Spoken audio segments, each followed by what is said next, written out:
Yo, what's up guys? At mag-uncanning and review ulit tayo ng isa pang JPG or John Paul Gaultier Scents. Ito ay si LeMay Elixir. At ito ay orig at authentic or real. At I checked the can and the texture of it. Okay. Ito siya. Ito. Yan. At bubuksan ko muna siya guys. At babalik ako. Ito siya guys.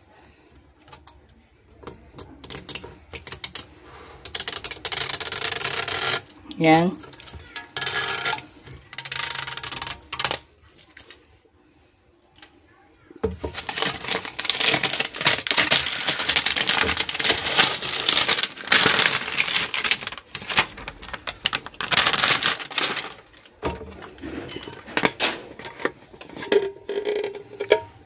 Wow!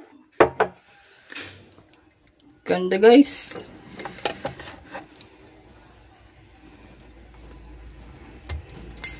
Wow. Yan siya. Wait lang ha. Tanggalin muna natin siya. Yan. Ganda. Okay guys, nabuksan na natin siya. At itatry ko naman na. Okay. Buksan mo na siya. Let's try. Wow! Great atomizer ha. Whew! Ang bango. Okay.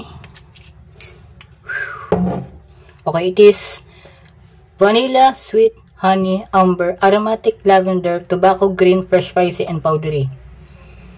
Oh wow. Ang bango naman talaga na ito. Bango talaga ni LeMay Elixir. Sa totoo lang. And this embodies radiant power and seductive charisma.